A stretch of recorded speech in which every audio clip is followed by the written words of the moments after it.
안녕하세요. 편안한 하루 보내고 계신가요? 부모의 사랑은 끝이 없지만 그 사랑을 당연하게 여기면 안 되겠죠. 평생 일하며 아들을 키운 한 어머니가 있었습니다. 하지만 돌아온 건 따뜻한 말 한마디가 아니었습니다. 정숙은 결국 결단을 내렸습니다.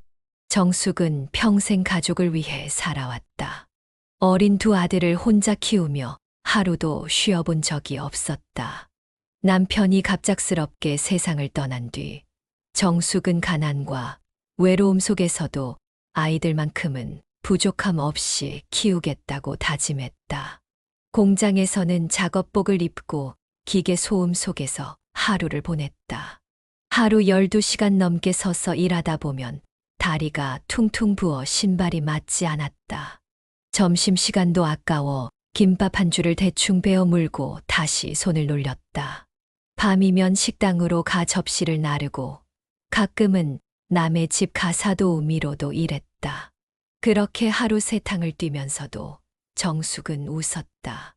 엄마, 배고파! 작은 아들 태석이 칭얼대면 녹초가 된 몸을 이끌고 부엌으로 향했다. 냉장고에는 마땅한 반찬도 없었지만 밥 한 공기에 김치라도 올려주면 아이들은 맛있게 먹었다. 그런 모습을 보며 정숙은 다짐했다. 아무리 힘들어도 이 아이들만큼은 굶기지 않겠다. 비 오는 날이면 공장에서 배달 나온 도시락을 창고 한쪽에서 먹었다.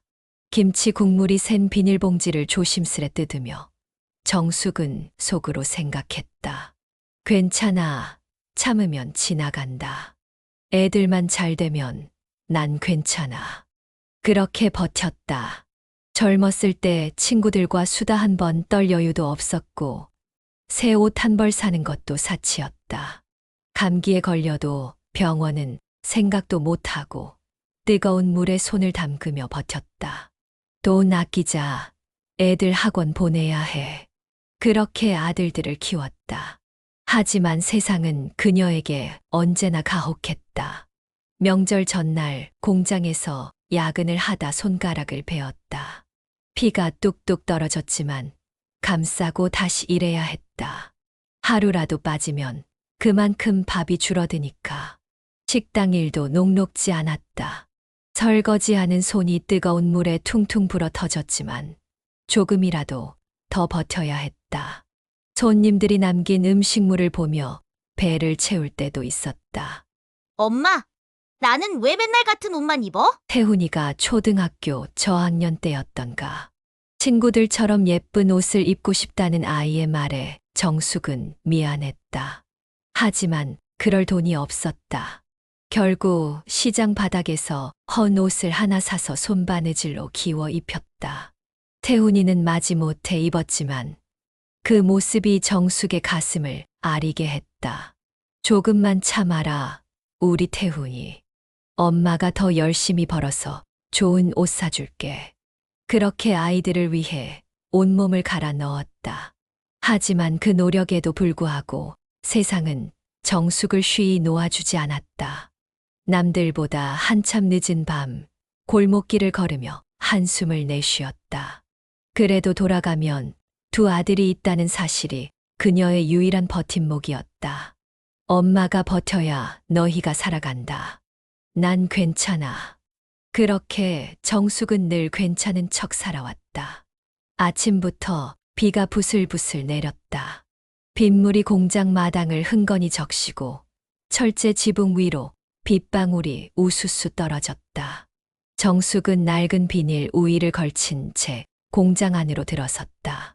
장화 속 양말이 이미 축축하게 젖어 있었지만 신경 쓸 겨를이 없었다. 오늘도 쉴 틈 없는 하루가 기다리고 있었다. 어서들 움직여! 오늘까지 끝내야 해! 작업 반장의 거친 목소리가 공장 안을 가득 메웠다. 정숙은 빠르게 자리를 잡고 기계를 돌렸다. 컨베이어 벨트 위로 끝없이 밀려오는 부품을 하나씩 조립하며 흐르는 시간 속에서 묵묵히 손을 놀렸다. 실수라도 하면 단숨에 반장이 소리쳤다. 이씨, 뭐 하는 거야? 손 빨지 말고 제대로 해! 정숙은 움찔하며 고개를 숙였다. 무거운 철제 부품을 몇 시간째 들고 조립하다 보니 손끝이 저려왔다. 하지만 멈출 수 없었다. 시계를 보면 오전 10시. 이제 겨우 2시간이 지났다. 남은 시간은 6시간 이상. 점심시간이 되자 동료들이 삼삼오오 모여 앉아 도시락을 꺼냈다. 하지만 정숙은 여전히 손을 멈추지 않았다. 쉬는 시간도 아까웠다.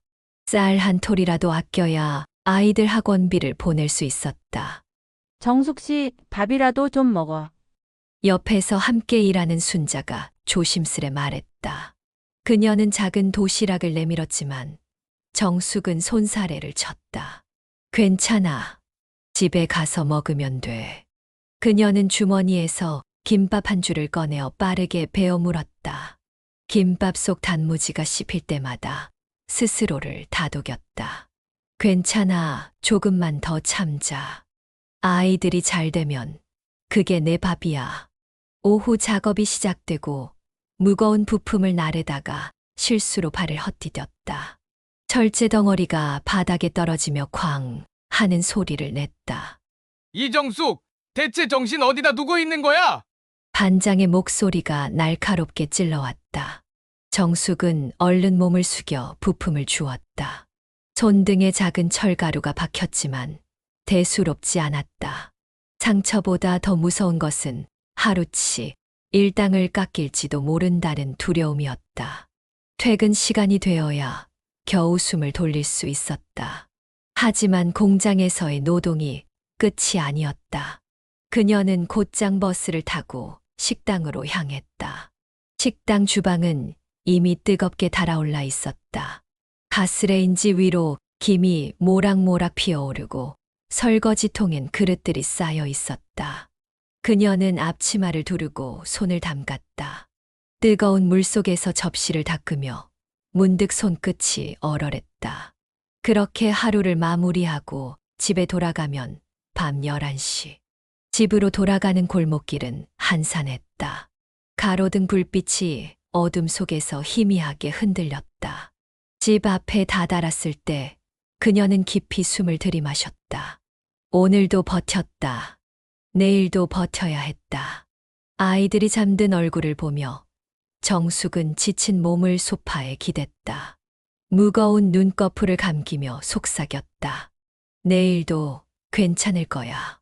그래야만 해. 어느새 겨울이 성큼 다가왔다. 아침마다 김이 모락모락 올라오는 버스 정류장에서 정숙은 두 팔을 꼭 끌어안았다. 낡은 코트 하나로는 차가운 바람을 막을 수 없었지만 더 따뜻한 옷을 살 여유는 없었다. 엄마, 나 운동화가 너무 작아. 어느 날 태훈이가 신발을 벗으며 조심스레 말했다. 바닥이 닳고 앞코가 터져 더 이상 신을 수 없는 운동화였다. 정숙은 애써 미소를 지었다. 우리 태훈이 많이 컸네. 이번 달 월급 받으면 새 거 사줄게. 그러나 그 약속을 지키기가 쉽지 않았다.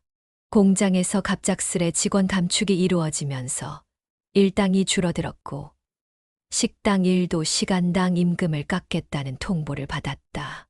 그날 밤 정숙은 수첩을 펼쳐 가계부를 들여다봤다. 한 줄 한 줄 꼼꼼하게 적힌 숫자들. 남은 돈은 고작 2만 원 남짓. 전기세와 쌀값, 학원비까지 생각하면 빠듯했다. 그래도 태훈이 신발은 꼭 사줘야지. 이 돈을 어떻게든 아껴야겠다.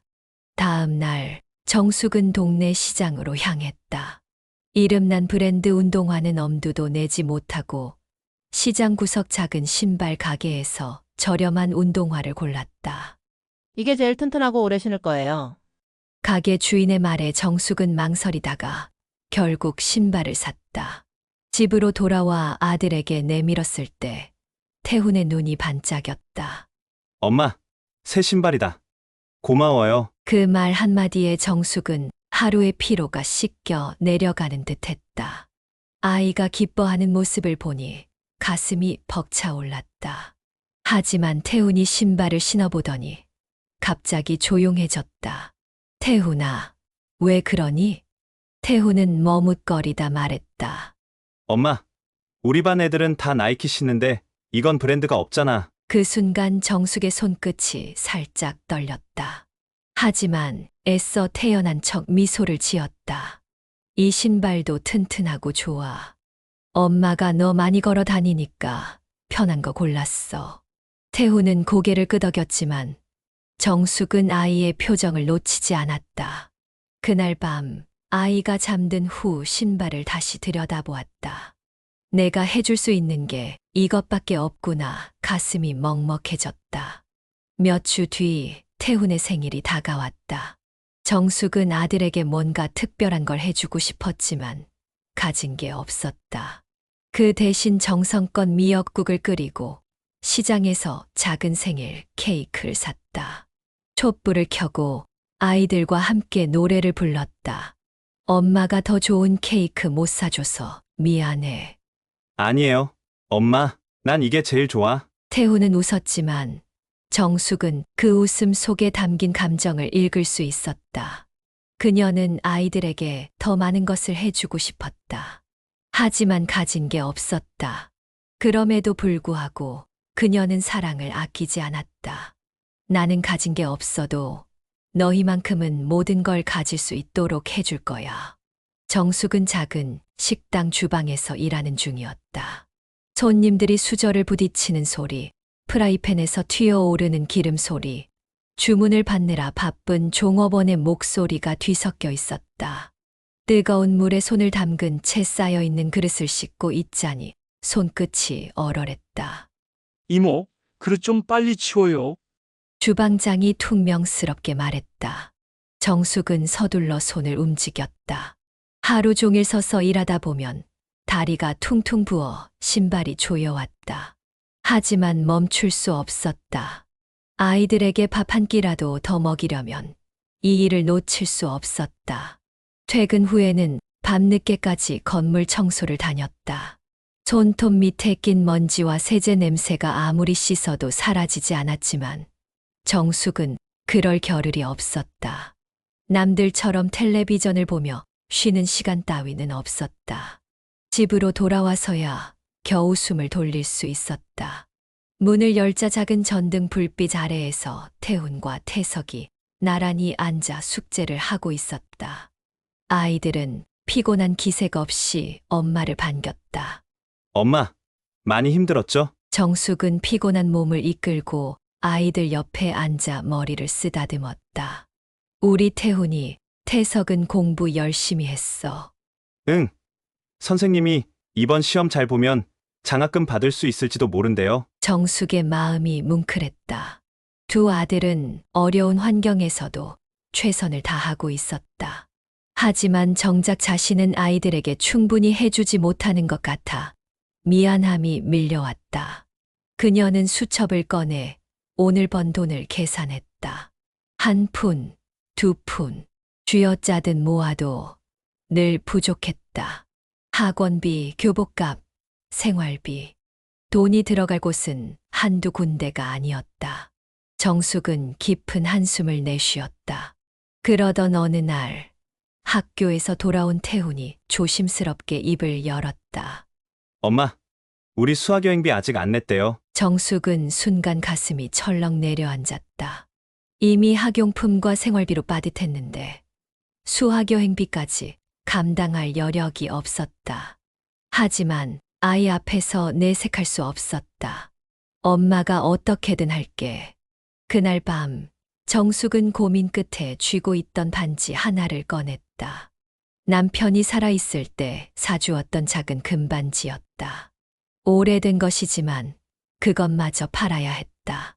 다음 날 금은방을 찾아갔다. 이거 얼마나 받을 수 있을까요? 주인은 반지를 이리저리 살펴보더니 짧게 말했다. 한 5만 원 정도 될 거예요. 정숙은 잠시 머뭇거렸지만 결국 반지를 내밀었다. 반지를 손에서 놓는 순간 마음 한편이 허전했지만 후회하지 않았다. 아이가 원하는 걸 해줄 수 있다면 그걸로 충분했다. 그날 저녁 정숙은 태훈에게 수학여 행비를 내밀며 말했다. 이제 걱정하지 말고 친구들이랑 다녀와. 태훈은 엄마 품에 안기며 활짝 웃었다. 하지만 정작 정숙은 씁쓸한 미소를 지었다. 나는 가진 게 없지만 아이들에게만큼은 모든 걸 주고 싶다. 새벽부터 쏟아지는 비를 맞으며 정숙은 무거운 몸을 이끌고 공장으로 향했다. 아침 공기가 유난히 축축했다. 온몸이 찌뿌둥했고 어지러움이 몰려왔다. 하지만 정숙은 걸음을 멈추지 않았다. 일하지 않으면 생활이 막막했다. 컨베이어 벨트 앞에서 손을 놀리던 중 순간적으로 시야가 흐려졌다. 기계의 윙윙거리는 소리가 멀어지는 듯했다. 몸이 앞으로 기울어지는 느낌과 함께 정숙은 그대로 쓰러졌다. 이정숙 씨, 괜찮아요. 정신 좀 차려봐요. 누군가 다급하게 흔들었지만 정숙은 정신을 차릴 수 없었다. 희미하게 보이는 공장 천장, 쏟아지는 소음, 그리고 점점 무거워지는 몸. 다음 순간 차가운 병원 침대에서 눈을 떴다. 어머님 깨어나셨어요? 간호사가 걱정스러운 얼굴로 다가왔다. 정숙은 힘겹게 몸을 일으키려 했지만 팔다리에 힘이 들어가지 않았다. 머리가 지끈거렸고 심장이 두근거렸다. 어디 다친 건 아니죠. 과로와 영양 부족으로 인한 탈진이에요. 심장도 약해진 상태고요. 어머님, 당분간 절대 무리하시면 안 됩니다. 의사의 단호한 목소리가 들렸다. 하지만 정숙은 병원비가 걱정됐다. 몇 시간 누워 있는 것도 부담스러웠다. 저 그냥 퇴원할게요.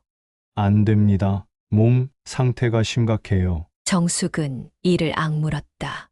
몸이 망가져도 누군가 대신 생활비를 벌어주는 게 아니었다. 그녀는 조용히 간호사를 불렀다. 퇴원 수속 좀 부탁드려요.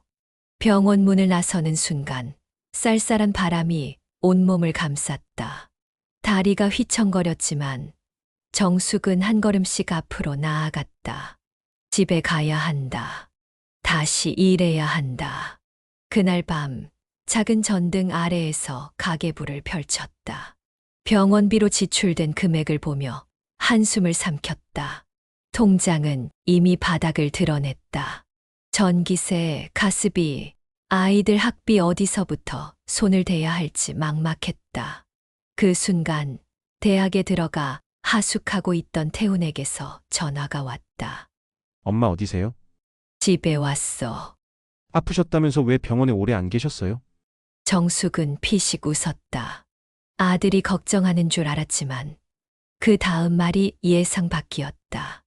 그런데 엄마 혹시 돈 좀 더 보내줄 수 있어? 정숙은 순간 말문이 막혔다. 아프다는 말보다 돈 얘기가 먼저였다. 피곤한 몸이 더 무거워졌다. 엄마도 이제 힘들어. 태훈은 한숨을 쉬었다. 알겠어요. 뭐 어떻게든 해볼게요. 통화가 끝난 후 정숙은 오래도록 휴대폰을 내려다봤다. 아들은 내가 힘든 걸 알까? 아니, 관심이 없겠지. 어쩌면 이젠 내가 그들에게 필요 없는 존재가 된 걸까? 그녀는 멍하니 창밖을 바라봤다. 비가 그친 거리엔 희미한 가로등 불빛이 흔들리고 있었다. 정숙은 손을 꼭 쥐었다. 아직 무너질 수 없었다. 버틸 수밖에 없었다. 정숙은 주방에서 설거지를 하다 말고 손을 닦았다. 방에서 들려오는 태훈의 목소리가 어쩐지 들뜬 듯했다. 엄마 내일 저녁에 시간 돼?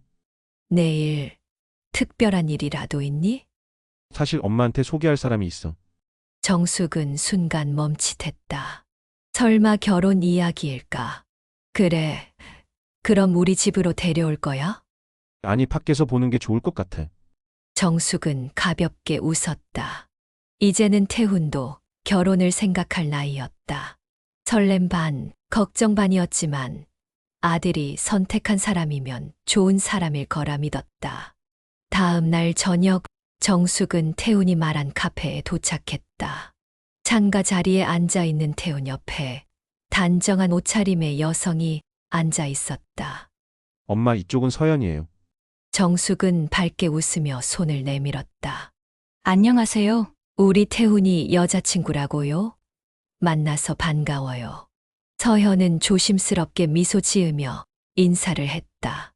네, 처음 뵙겠습니다, 어머님. 첫인상은 단아하고 예의 바른 사람이었다. 하지만 정숙은 미묘한 거리감이 느껴졌다. 대화가 이어지는 동안 정숙은 자연스럽게 서현의 가족 이야기를 물었다. 부모님은 어디에 사시니? 아, 저희 부모님은 강남 쪽에 사세요. 두 분이서 함께 계시고요. 그럼 자주 찾아뵙겠네. 네, 아무래도 두 분이 계시다 보니 챙겨드릴 게 많아요. 그 말에 정숙은 순간 가슴 한구석이 답답해졌다. 서현이 자연스럽게 친정을 먼저 생각하고 있다는 게 느껴졌기 때문이었다. 하지만 태훈이 사랑하는 사람이니 처음부터 선입견을 가질 필요는 없다고 다짐했다. 결혼식은 성대했다. 신부 측 하객이 많아 예식장이 북적였다. 정숙은 신부 측 가족들 사이에서 조용히 서 있었다. 사진을 찍을 때도 신부 부모는 중앙에 자리 잡았고 정숙은 자연스럽게 뒤쪽으로 밀려났다. 어머니, 여기 서시면 될 것 같아요. 사회자가 가볍게 안내했지만 정숙은 왠지 서운함이 밀려왔다. 그저 아들의 결혼을 축복해야 한다고 스스로를 다독였다. 그러나 결혼 후 정숙과 태훈의 거리는 점점 멀어졌다. 연락하는 빈도는 줄었고 집에 오라는 말도 점점 사라졌다. 그리고 어느 날 태훈이 본격적으로 말을 꺼냈다. 엄마 이제 좀 편하게 지내셔야지. 정숙은 순간 말을 잃었다. 갑자기 무슨 말이니? 아니 그냥 엄마도 이제 좀 편하게 지내셔야지. 혼자 계시는 것도 불편할 테고. 옆에 있던 서현이 조용히 말을 덧붙였다. 요즘은 전원생활 하시는 분들도 많으시잖아요. 공기도 좋고 몸도 건강해지시고요. 그제야 정숙은 깨달았다. 이제 이 집에서 나가야 할 시간이 왔다는 것을. 그래, 내가 편하면 그렇게 하자. 그렇게 서울집은 태훈 부부에게 넘어갔고 정숙은 시골로 내려갔다. 시골에서의 생활은 생각보다 더 외로웠다. 이웃들은 친절했지만 도시에서 살던 정숙과는 어울리기 어려웠다. 아들이 찾아오길 기다렸지만 연락은 점점 줄어들었다. 그러던 어느 날 명절을 앞두고 택배가 도착했다. 박스를 열어보니 라면 세트. 그날 저녁 태훈에게 전화가 왔다. 엄마 택배 받았어? 응, 받았어. 잘 먹을게. 다행이다. 요즘 회사 일도 바쁘고 직접 못 찾아가서 미안해. 정숙은 애써 웃으며 말했다. 그래, 바쁘면 그러지 뭐. 그날 밤 정숙은 마을 이웃과 함께 명절 준비를 도왔다. 서울에 있는 자식들이 뭐라도 보내주긴 하나? 우리 딸은 한우 세트 보내줬어. 나는 전복이랑 과일 보냈더라. 사람들의 이야기 속에서 정숙은 조용히 라면 상자를 떠올렸다. 텅 빈 마음이 차가운 밤 공기처럼 스며들었다. 정숙은 마당에 쌓인 낙엽을 쓸며 한숨을 내쉬었다. 가을이 깊어지고 있었다. 서울을 떠나온 지도 어느덧 반년이 넘었다. 처음엔 그래도 태훈이 가끔 전화라도 했다. 엄마 잘 지내지? 요즘 어때? 그럴 때마다 정숙은 힘들어도 괜찮다고 답했다. 응, 시골 공기가 좋아서 그런지 몸이 한결 가볍구나. 하지만 전화는 점점 줄어들었고 이제는 한 달에 한 번 걸려오는 것도 어려웠다. 어느 날 마을회관에 가서 얘기를 나누고 있었다. 아들은 자주 내려오나? 정숙은 순간 말문이 막혔다. 자주 오기는커녕 태훈 얼굴을 본 게 언제였는지도 가물가물했다. 명절 때조차 바쁘다는 핑계로 내려오지 않았다. 응, 바쁘다 보니 자주는 못 오지.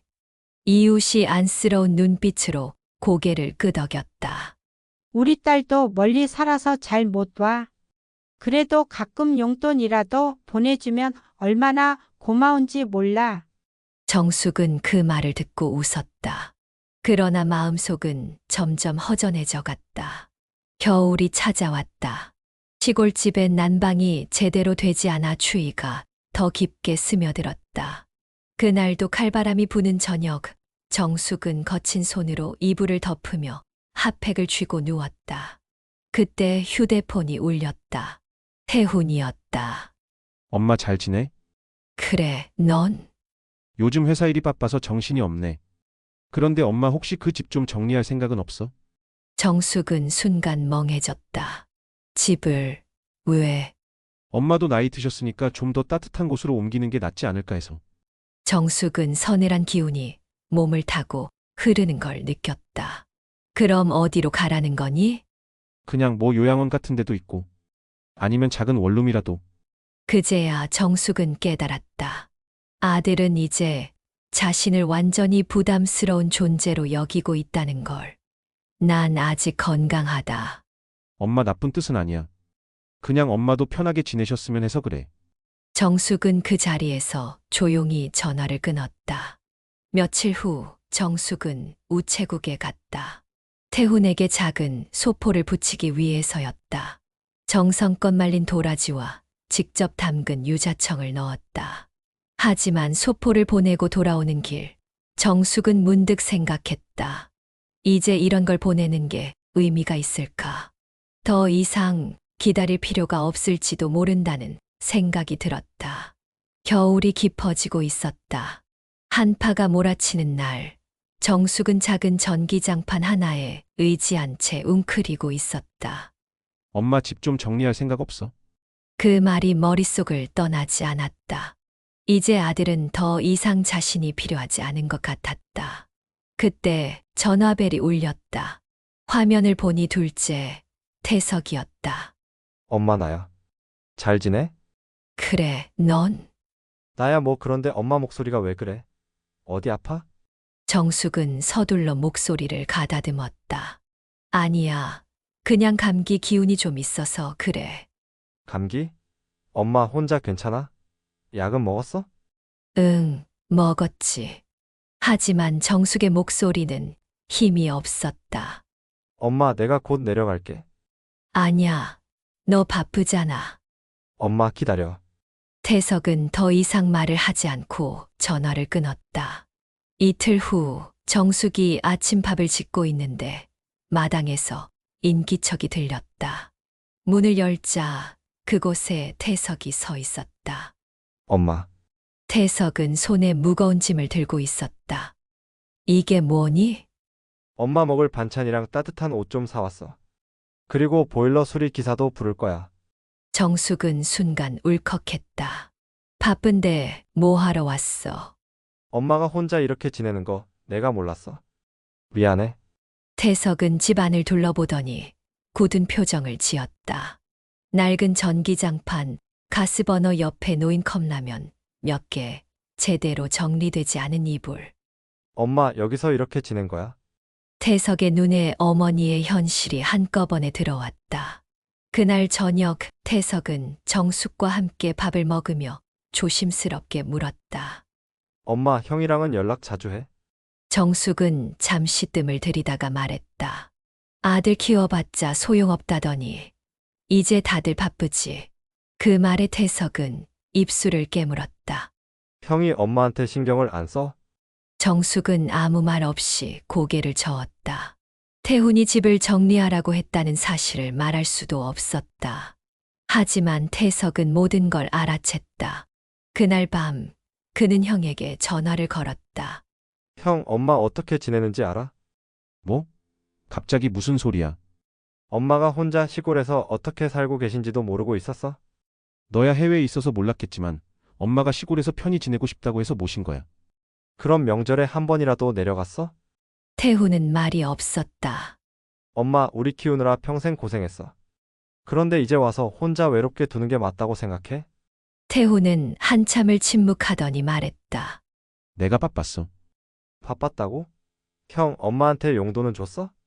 그게 엄마가 여기서 난방도 제대로 못하고 컵라면으로 끼니 때우는 거 알아?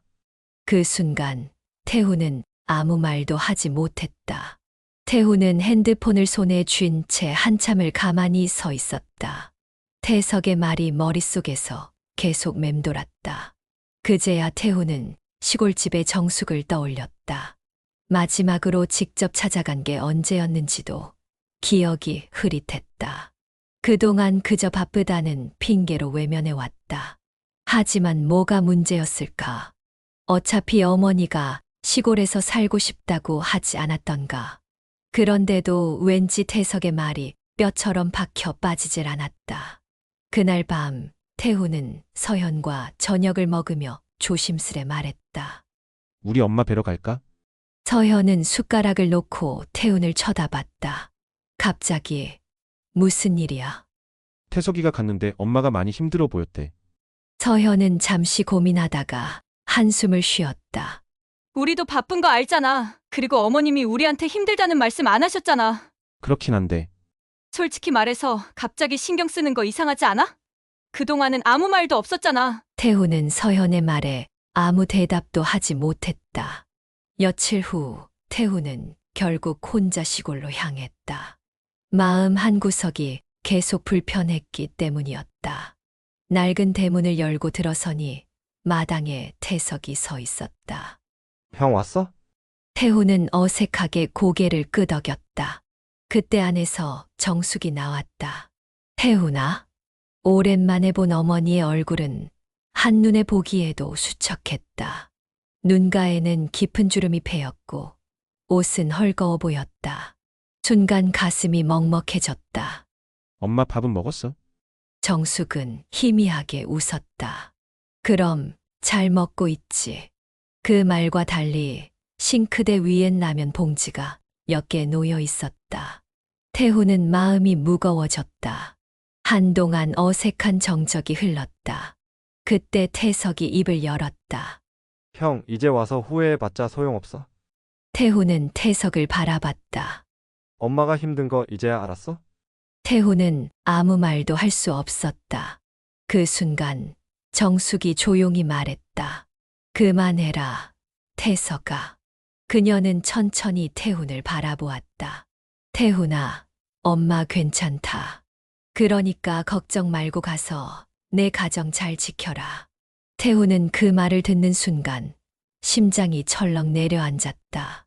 그게 무슨 뜻인지 너무도 잘 알 것 같았다. 이제 어머니는 더 이상 자신에게 기대하지 않겠다는 의미였다. 그런 어머니와 동생이 마음에 걸렸지만 태훈은 장인어른과 장모님과 여행을 가기로 해서 서둘러 서울로 올라갔다. 공항에 도착한 태훈과 서현은 짐을 끌며 피곤한 얼굴을 하고 있었다. 2주 동안 유럽에서 즐기고 돌아온 길이었다. 역시 집이 최고야. 얼른 들어가서 쉬자. 서현이 미소를 지으며 팔짱을 꼈다. 하지만 집 앞에 도착한 순간 태훈은 얼어붙었다. 비밀번호가 다르잖아? 뭐야 이거? 서현도 당황해서 번호를 눌러보았지만 문은 열리지 않았다. 설마 엄마가 바꾼 건가? 그때 현관문에 붙어 있는 메모 한 장이 눈에 들어왔다. 짐은 창고에 있습니다. 찾아가세요. 둘은 순간 말을 잃었다. 한편 태석과 정숙은 거실에 앉아 있었다. 이제야 비로소 정숙의 집이 온전히 자신의 것이 된 순간이었다. 엄마 정말 후회 안 해? 정숙은 천천히 고개를 저었다. 후회. 이제야 내 집에서 편히 숨 쉴 수 있는데 무슨 후회가 있겠니? 그녀는 따뜻한 차를 한 모금 마셨다. 평생 자식만 바라보고 살았는데 이젠 나를 위해 살 때가 됐지 않겠냐. 태석은 묵묵히 고개를 끄덕였다. 창고 앞 태훈과 서현. 둘은 멍하니 자신들의 짐이 가득 쌓여 있는 창고 앞에서 서 있었다. 여행을 마치고 돌아왔더니 자신들의 집이 아니었다. 이게 뭐야? 서현은 짜증이 난 듯 말했다. 설마 어머님이 진짜 우리를 내쫓으신 거야? 태훈은 핸드폰을 꺼내 정숙에게 전화를 걸었다. 죄송하지만 고객님이 전화를 받을 수 없습니다. 통화 불가.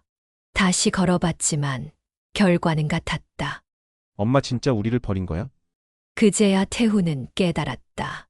그동안 당연하다고 여겼던 모든 것들이 이제는 돌이킬 수 없는 것이 되어버렸음을.